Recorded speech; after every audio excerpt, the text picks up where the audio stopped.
C'était une grande première mardi soir à l'espace culturel de Rumba. L'Office municipal de la culture avait programmé le magicien Adrien Wild, venu présenter son spectacle La vraie vie d'un magicien. Celui qui a commencé la magie à l'âge de 8 ans et qui voyait ça comme un rêve est considéré aujourd'hui comme l'un des meilleurs magiciens français. À Rumba, il a découpé en deux son assistante, il a fait voler une jeune fille du public et a réalisé des tours qu'on essaye encore aujourd'hui de comprendre. Disponible et proche du public, il nous a accordé une interview juste avant sa montée sur scène. Je regardais Le Grand Cabaret avec Patrick Sébastien, une émission qui me faisait rêver. J'avais envie de faire comme tous les magiciens de l'émission. Et donc, je faisais mes tours avec mes mains, avec des fourchettes, avec des pièces, avec des trucs que je trouvais à la maison, à mes parents, à mes potes. Et quand j'ai voulu prendre des cours, je me suis retrouvé tout seul, parce que ça n'intéressait pas trop les gens. Et donc, au bout de 2 semaines, ça s'est arrêté. Et j'ai continué dans mon coin, tout seul dans ma chambre, à apprendre avec des livres, avec des... C'était même pas des DVD, c'était des cassettes vidéo dans le temps. On était loin du streaming d'aujourd'hui. Mais c'est vrai que c'est ce qui m'a permis de démarrer un peu mon apprentissage avec des tours de cartes.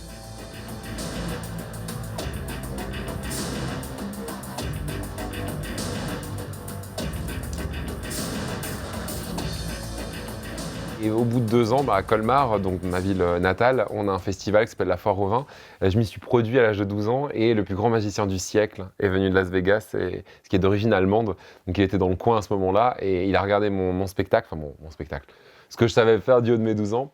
Et donc il m'a pris sous son aile, j'ai été formé grâce à lui et il m'a ouvert son carnet de contacts et c'est comme ça que les choses ont pu se développer par la suite. En fait, mon quotidien est plutôt normal, je pense qu'il ressemble au vôtre. Quand j'étais gamin, j'avais une relation très proche avec ma maman et on manquait jamais un épisode du plus grand cabaret du monde sur France 2. Aujourd'hui, Adrien Wild dépoussière et modernise les spectacles de magie.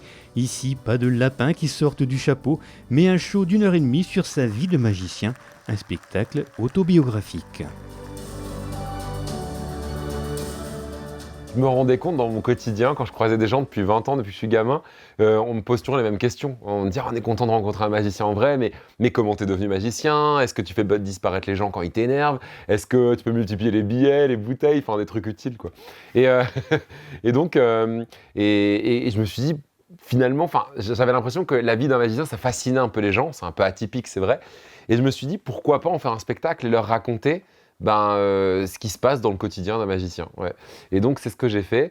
Donc, je raconte, c'est un peu autobiographique, de mes débuts jusqu'à aujourd'hui, comment tout s'est déroulé. Et c'est illustré par des numéros d'illusion, donc soit des numéros participatifs ou des numéros de grande illusion aussi, dont certains qu'on a présentés au Grand Cabaret de Patrick Sébastien notamment.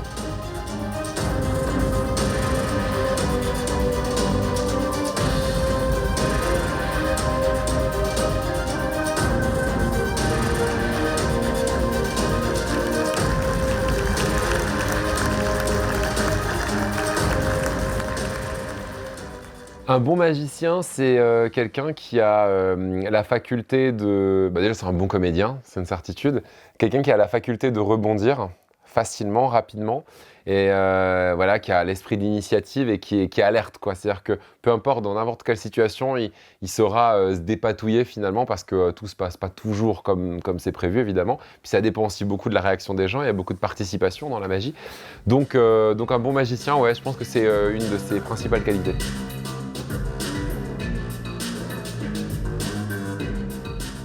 Dans la vraie vie d'un magicien, ce sont uniquement des numéros, ce sont les numéros qu'on s'attend à voir quand on vient voir un spectacle de magie. Par exemple, La femme coupée en deux, la lévitation, mais ils ont tous été revisités, absolument tous. Donc La femme coupée en deux, par exemple, on me dit toujours, ouais, mais bon, on sait comment ça marche, vous cachez avec des boîtes, j'imagine que voilà, il y a 2 filles, il y en a une qui fait les jambes, l'autre qui fait la tête.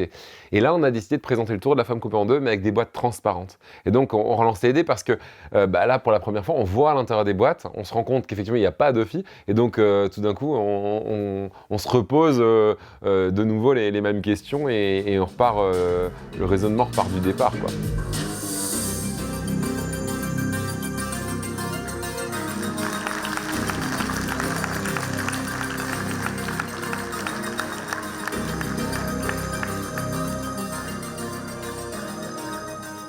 L'une des particularités du spectacle, c'est cette proximité entre le magicien et son public. Sans trop comprendre parfois ce qui lui arrive, ce dernier participe à sa façon à la présentation des tours de magie. Il s'envole, il fait voler des tabourets, il joue les assistants et même les mentalistes. Bref, il fait partie du spectacle et forme ainsi avec le magicien et avec Amandine, son assistante, une belle complicité. Tout va bien? Oui, tu m'étonnes. Guillaume, juste devant Amandine et vous regardez notre cher public. Alors on commence à le connaître, hein, Guillaume, il va se retourner dans la cabine, on va lui demander de sortir la tête, sortez la tête hors de la cabine, parfait pour être sûr qu'il ne se retourne pas, on peut l'applaudir bien fort. Finalement, quand on va voir un spectacle de magie, on est toujours spectateur de ça, assez passivement finalement. Donc on apprécie parce que c'est joli, c'est impressionnant, c'est intriguant. Mais bon, on se dit que tout est possible, c'est loin, il y a des projecteurs, enfin voilà, on pense tous la même chose. Et donc le fait d'emmener quelqu'un du public qui n'est pas complice, qui ne savait même pas qu'il est venu comme ça, de manière complètement naturelle, sans savoir qu'il allait participer, qu'il puisse prendre part à un numéro, tout d'un coup ça le rend beaucoup plus réel parce que il le vit réellement, il le vit à l'endroit où ça se passe de près et c'est lui qui est concerné par l'illusion. Donc en l'occurrence quand quelqu'un vole, il vole et il se rend compte qu'il est en train de décoller du sol, quoi. Donc ça fait de beaux souvenirs pour cette personne-là et puis ça rend encore plus réel finalement le numéro pour les autres spectateurs. Spectacle familial où les adultes, mais surtout les enfants, en prennent plein les yeux, la vraie vie d'un magicien est plus qu'un spectacle de magie. Andrea Wild nous fait voyager entre magie et one-man show, entre émotion et humour. C'est câlin? Câlin, gros câlin, gros câlin, très gros câlin.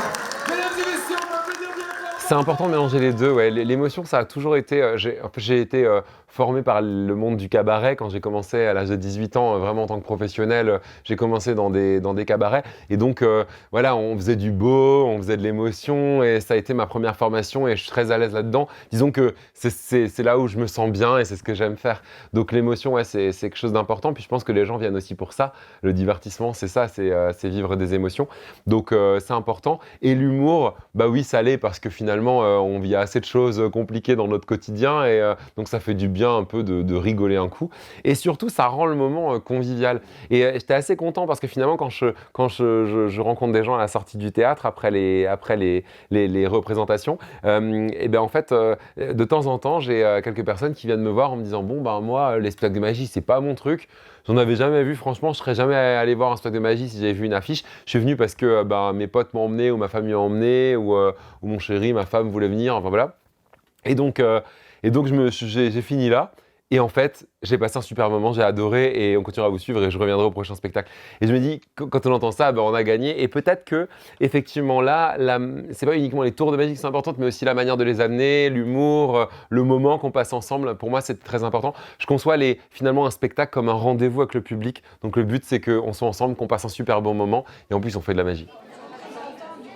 Et ce moment à Romba s'est poursuivi justement avec le public. Une rencontre en toute simplicité, à échanger avec un vrai magicien. Un joli moment à poser des questions, à essayer d'obtenir quelques trucs et astuces sur tel ou tel tour de magie, à se faire signer des dédicaces ou à se faire prendre en photo. C'était mardi soir à l'espace culturel de Romba et c'était plutôt magique. Retrouvez Andrea Wild sur les réseaux sociaux et dès 2026 dans son nouveau spectacle basé cette fois sur le temps. Ça y est, je suis arrivé à Romba en Lorraine, dans le 57, et en Moselle, ils sont chauds, ils sont très très chauds. Voici le public de Romba!